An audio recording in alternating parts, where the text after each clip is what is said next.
Olá, pessoal, vamos aqui dar continuidade ao nosso módulo de balanço patrimonial. Vamos encerrar esse módulo nessa aula.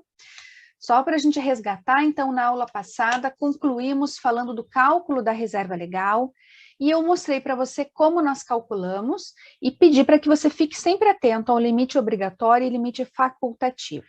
Quando a gente falou ali da compensação do prejuízo, eu expliquei para você que quando a gente entrar em DLPA e DMPL, que são duas demonstrações contábeis, você vai aprender com detalhes a destinação que nós damos para o lucro e como nós trabalhamos essa compensação de prejuízos, tanto prejuízo acumulado em exercícios anteriores, quanto prejuízo do exercício, ok?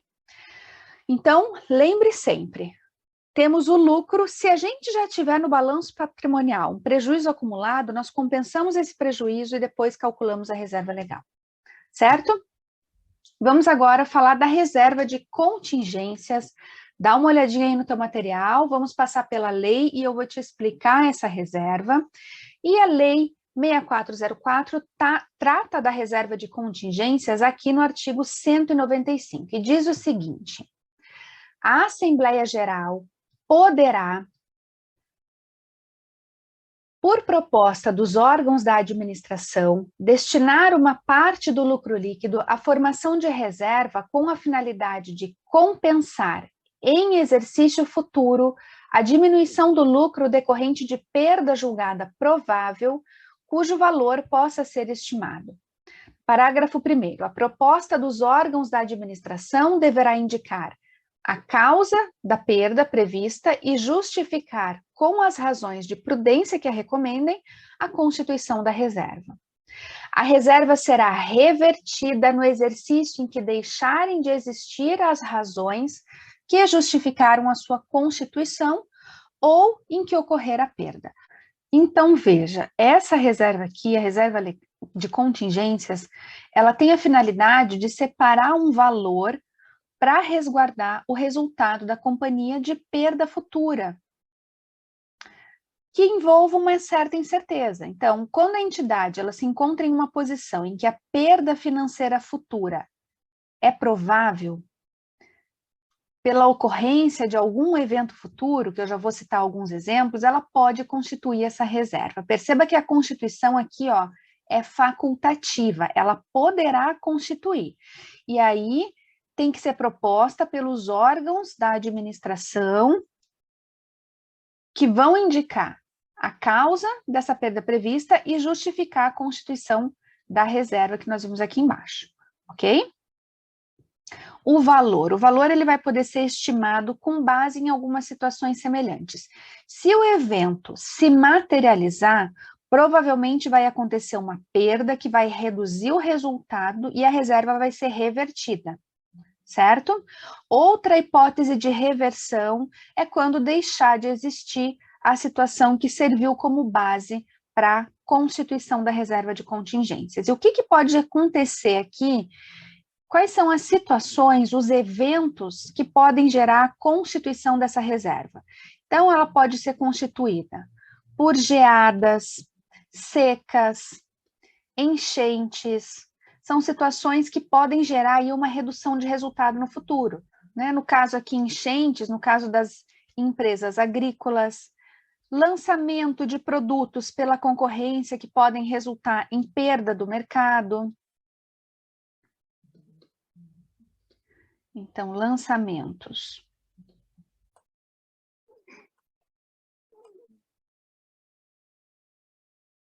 de produtos pela concorrência, que vão representar uma perda de valor de mercado aí por essa companhia. Também paralisação por longos períodos das atividades da companhia. São situações que vão gerar uma redução do resultado da entidade e, por essa razão, podem gerar a constituição dessa reserva. Como que nós constituímos a reserva? Qual é a contabilização? Veja que nós estamos falando de reservas de lucros, então nós vamos reduzir o saldo do lucro. Eu estou debitando lucro por quê? Porque lucro tem saldo credor, lembra? total de receitas menos o total de despesas. Se o saldo de receitas for superior, nós teremos um lucro, e as receitas têm saldo credor. Então, eu debito o lucro e credito a reserva para contingências, certo? Isso na constituição.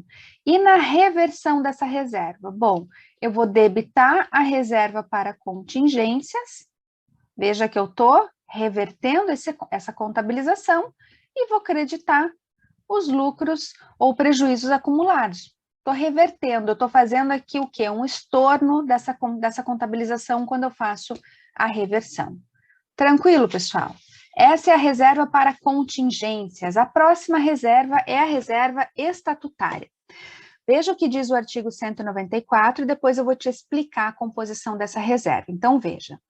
O estatuto da companhia poderá criar reservas desde que para cada uma indique de modo preciso e completo a sua finalidade, fixe os critérios para determinar a parcela anual dos lucros líquidos que serão destinados à sua constituição e estabeleça o limite máximo da reserva. Então, reserva estatutária, como você está vendo aqui no teu material, é aquela reserva constituída conforme previsão no estatuto da companhia, com base sempre no lucro. Diversas empresas já têm reservas previstas no estatuto, mas também é importante dizer que a finalidade dessas reservas, elas já estão cobertas nas demais reservas do patrimônio líquido, que já estão previstas em lei. Então, você viu, por exemplo, que temos uma reserva para contingências. Então, se o estatuto determinar que a entidade tem que constituir uma reserva para resguardar o patrimônio das perdas de enchentes que costumam ocorrer em determinados períodos do ano. E aí, você vai constituir uma reserva estatutária ou você vai constituir uma reserva para contingências? Nesse caso, você constitui uma reserva para contingências, prevalece a reserva específica e são registradas como reserva estatutária só aquelas que estão definidas no estatuto e que não estão previstas em nenhuma outra reserva da lei, como contingências, como de incentivos fiscais, retenção de lucros e por aí vai. Ok? Compreendeu? Então, reserva estatutária são aquelas previstas em estatuto. Porém, se o estatuto trouxer uma reserva que se enquadre, se encaixe em qualquer outra reserva específica determinada pela lei, você segue na reserva específica. Você só vai constituir reserva estatutária se for uma reserva cuja composição não esteja prevista em nenhuma outra reserva da Lei 6404. Tudo bem? Como nós constituímos contabilização? Como fazemos com todas as outras? Debitamos aqui, ó, lucros acumulados e creditamos reserva estatutária. Beleza? Próxima é a reserva de incentivos fiscais. Vamos dar uma lida aqui no artigo 195A e dar continuidade. Ele diz que a Assembleia Geral poderá, por proposta dos órgãos da administração, destinar para a reserva de incentivos fiscais a parcela do lucro líquido decorrente de doações ou subvenções governamentais para investimentos, que poderá ser excluída da base de cálculo de dividendos obrigatórios. Vamos lá entender essa reserva aqui. Quando a entidade recebe uma doação ou subvenção governamental para investimento, ela vai registrar uma receita. Então,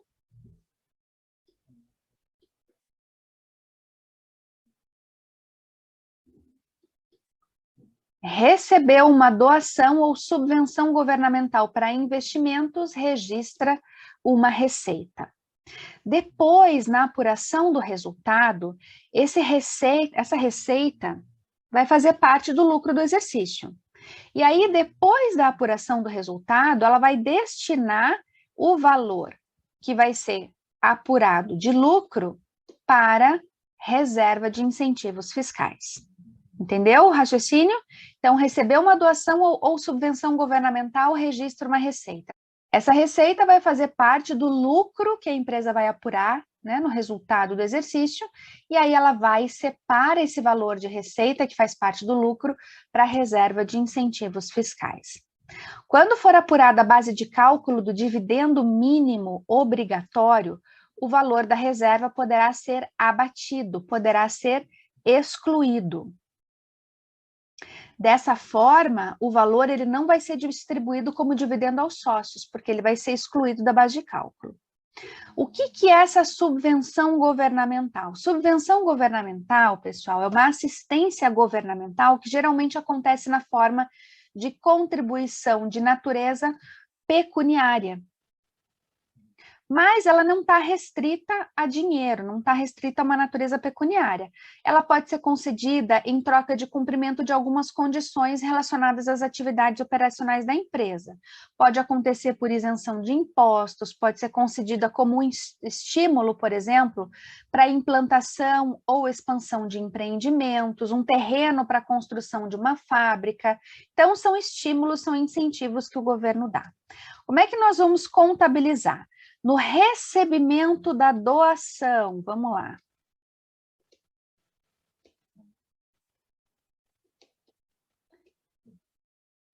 No recebimento da doação, nós vamos debitar aqui, ó, o caixa pela entrada do dinheiro e vamos contabilizar uma receita a apropriar de doações governamentais para investimentos, ok? Contabilizamos, então, um débito de despesa e o crédito da receita apropriada de doações governamentais para investimento. E na constituição da reserva?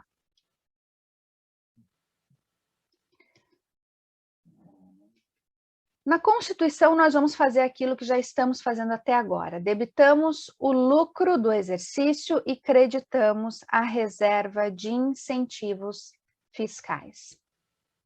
Beleza? Tranquilo aqui para entender essa reserva? Vamos agora para a reserva de retenção de lucros e dar uma olhadinha aqui no que diz a Lei 6404.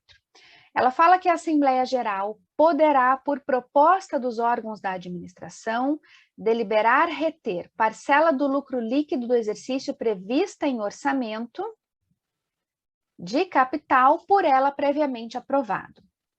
O orçamento submetido pelos órgãos da administração com a justificação da retenção de lucros proposta deverá compreender todas as fontes de recursos e aplicações de capital, fixo ou circulante, e poderá ter duração de até 5 exercícios, salvo no caso de execução por prazo maior de projeto de investimento. Isso aqui pode cair de forma literal em questão. E o orçamento poderá ser aprovado pela Assembleia Geral Ordinária, que deliberar sobre o balanço do exercício e revisado anualmente quando tiver duração superior a um exercício social. Vamos entender. Primeiro ponto aqui. O que é esse orçamento de capital? O orçamento de capital é um plano de investimentos da companhia. Plano de investimentos, onde ela vai detalhar os investimentos, vai citar os investimentos que eles pretendem fazer, tá? Que estão previstos aí para a companhia. Para atender o projeto de investimentos, a companhia pode reter uma parte do lucro do exercício para constituir essa reserva. Essa reserva aqui, ela também recebe o nome de reserva de lucros para expansão. Reserva de lucros para expansão. Também pode ser chamada de reserva para plano de investimentos, é outro nome que você pode encontrar para a reserva de retenção de lucros. Qual é a finalidade dessa reserva aqui? A finalidade é manter no patrimônio da empresa a parte do lucro apurado para que seja aplicado em projeto de investimento. Então, a gente retém uma parte desse lucro para poder aplicar em projetos de investimentos. Como nós constituímos essa reserva? Vamos lá. No momento da constituição, como já fazemos com todas as outras, debitamos aqui lucros e creditamos reserva de retenção de lucros. E à medida que o projeto de investimento for sendo executado, essa reserva de retenção de lucros, ela vai sendo revertida para lucro ou prejuízo acumulado. Como que vai acontecer a reversão dessa reserva à medida que o projeto for sendo executado? Nós vamos debitar a reserva de retenção de lucros e vamos creditar lucros acumulados. Lucros ou prejuízos acumulados. Beleza? A constituição dessa reserva aqui, ó, ela não pode prejudicar o cálculo do dividendo mínimo obrigatório, não é deduzido da base de cálculo de dividendos obrigatórios, e essa reserva aqui, ela também pode ser utilizada no aumento de capital e na compensação de prejuízo do exercício. Certo, pessoal? Essa é a reserva de retenção de lucros. E agora vamos para a reserva de lucros a realizar, porque nós já estamos aqui, ó, concluindo o nosso patrimônio líquido. Vamos dar uma lida no que determina a lei e diz o seguinte: no exercício em que o montante do dividendo obrigatório calculado nos termos do Estatuto ou do artigo 202 ultrapassar a parcela realizada do lucro líquido do exercício, a Assembleia Geral poderá, por proposta dos órgãos da ação, destinar o excesso à constituição de reserva de lucros a realizar. Para os efeitos desse artigo, considera-se realizada a parcela do lucro líquido do exercício que exceder a soma dos seguintes valores: resultado líquido positivo de equivalência patrimonial e lucro, rendimento ou ganho líquido em operações ou contabilização de ativo ou passivo pelo valor de mercado, cujo prazo de realização financeira ocorra após o término do exercício social seguinte. O que essa reserva quer dizer? Veja, o objetivo dessa reserva aqui é não distribuir dividendo obrigatório sobre a parcela do lucro ainda não realizada financeiramente. Apesar de contábil e economicamente realizada, financeiramente ainda não foi realizado pela companhia.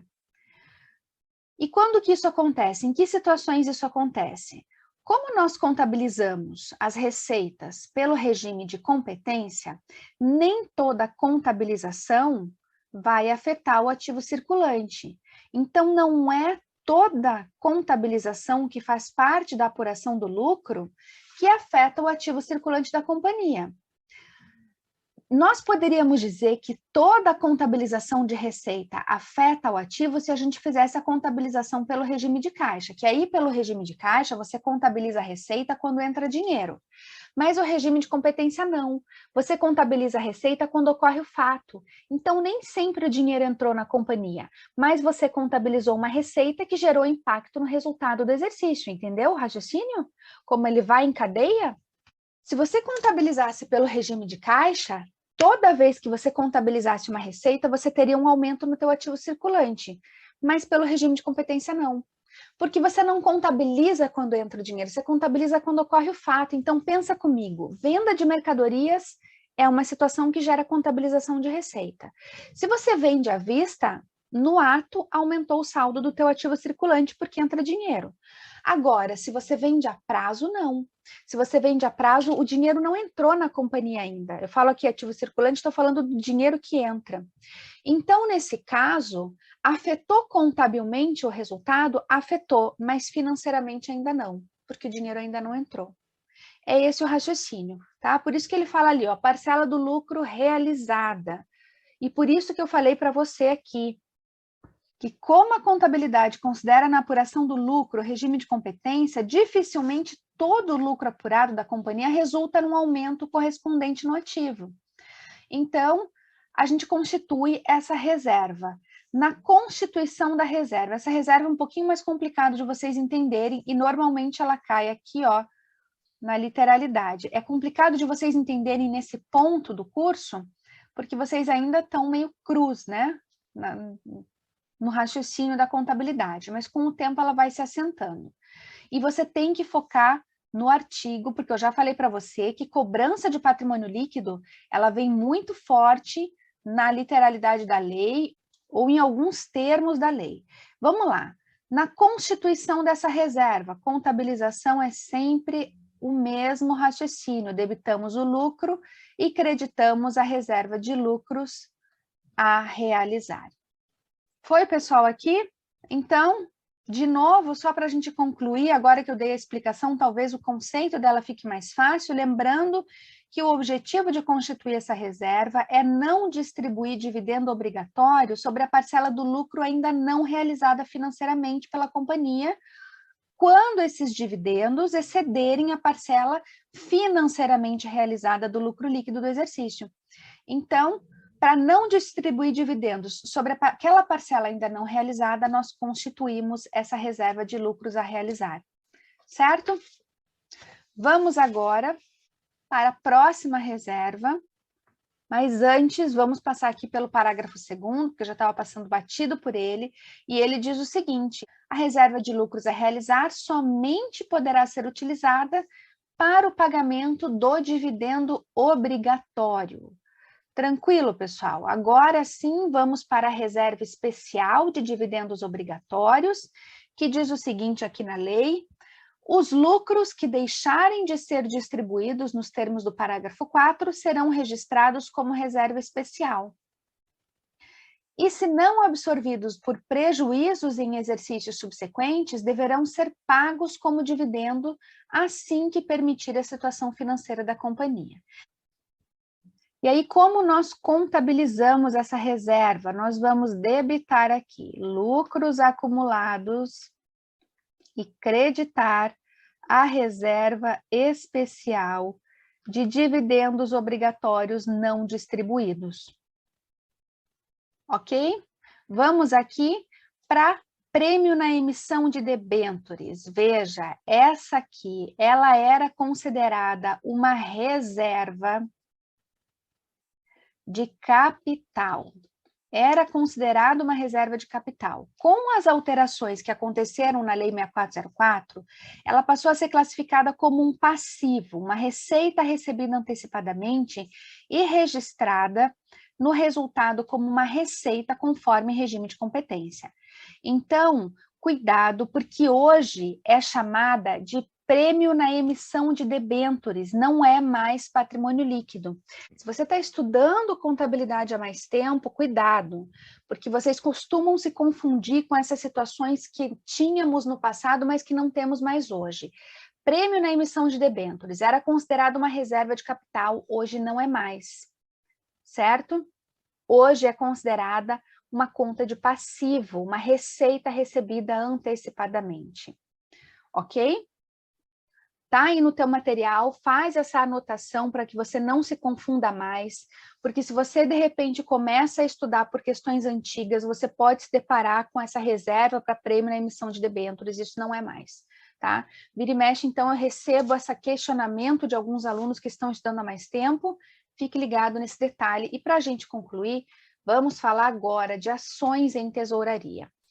A Lei 6404 diz o seguinte: as ações em tesouraria deverão ser destacadas no balanço como dedução da conta do patrimônio líquido. O que é ação em tesouraria? São as ações de própria emissão que a empresa vai lá, adquire e tira de circulação. Deixam de circular. É ação da própria empresa que ela vai lá e adquire. É uma retificadora do patrimônio líquido. Como que nós contabilizamos e por qual razão a empresa adquire suas próprias ações? Porque isso aqui pode promover uma valorização do preço das ações. Ela tira uma parte de ações de circulação, isso pode promover uma valorização. Então, se a entidade julga que as ações valem mais do que aquilo que está sendo ofertado pelo mercado, ela pode aproveitar essa baixa cotação, adquirir as suas ações, o que costuma ser bem visto, inclusive, pelo mercado, porque demonstra que a empresa está confiante no futuro das suas atividades, ela tira uma parte dessas ações de circulação e isso tende também a promover um aumento, uma valorização do preço das ações. Tá? Existe um limite aqui, que é o limite de 10% para aquisição dos títulos em circulação, e essas ações que ela adquire não dão direito a dividendos e nem a voto. Tá? E o legislador faz isso limitando essa situação, não dando direito a dividendos nem a votos, para evitar uma manipulação por parte da companhia, para evitar que a companhia adquira ações para poder manipular decisões, enfim, tá? Ela não vai ter a maioria das ações e com direito a voto para poder receber dividendos, não tem direito a isso. Como nós contabilizamos, estava passando aqui, batido pela contabilização. Debitamos ações em tesouraria é uma retificadora do patrimônio líquido, e creditamos caixa ou bancos pela saída de dinheiro para a aquisição dessas ações. Tranquilo? Vamos encerrar aqui com lucros ou prejuízos acumulados? E aqui é o seguinte, pessoal. Lucro acumulado não pode mais aparecer no balanço patrimonial. Estou trazendo essas situações que existiam e que não existem mais, por quê? Porque você tem que estar atento. Se cair prêmio na emissão de debêntures, você tem que saber que isso aqui não é mais patrimônio líquido. Já foi e não é mais. Se cair lucro acumulado, você vai falar, puxa, mas não pode. Acontece o seguinte, a empresa apura o resultado do exercício na DRE e transfere esse resultado para o patrimônio líquido em uma conta chamada lucros ou prejuízos acumulados. Se esse resultado for um lucro, tem que ser destinado, vai ser distribuído no balanço patrimonial, e aí não vai aparecer no patrimônio líquido uma conta chamada lucro acumulado, porque ela não pode demonstrar lucro dentro do patrimônio líquido. Ela destina, ela distribui entre, por exemplo, algumas reservas de lucros, entre outras destinações que você vai aprender em DMPL e DLPA. Então, ela destina. Se ela tem prejuízo, aí ela pode manter em uma conta de prejuízo acumulado. Antigamente, a gente podia manter no patrimônio líquido lucro acumulado, agora não pode mais. Se a empresa apura lucro, ela tem que destinar esse lucro, ok? Conseguiu compreender? Ficou claro aqui toda essa composição de patrimônio líquido? Todos esses detalhes? O que é reserva de capital, o que é reserva de lucro, o que deixou de existir, o que ainda existe, o que pode ser mantido no patrimônio, apesar de a gente não poder constituir mais. Está claro aqui para vocês toda essa composição de patrimônio líquido?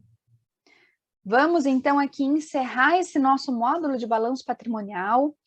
Concluímos toda a composição, você aprendeu o que nós registramos em cada componente do balanço, e isso é muito importante para que você compreenda daqui para frente. Quando a gente for falar de imobilizado, você já sabe o que registra em imobilizado, você já sabe o que está por vir, você já sabe o que vai aprender. Quando a gente for aprender intangível, o mesmo. Patrimônio líquido, veja que a gente já passou pela composição e contabilização e cálculo. Então, lá na frente, a gente não vai detalhar mais essas informações, ok? Qualquer dúvida, podem mandar aqui na plataforma, porque é muito importante que vocês tenham esse conhecimento aí tranquilo na cabeça de vocês. Lembrando que ativo, você vai aprender alguns detalhes dessas composições, assim como alguns detalhes de passivo.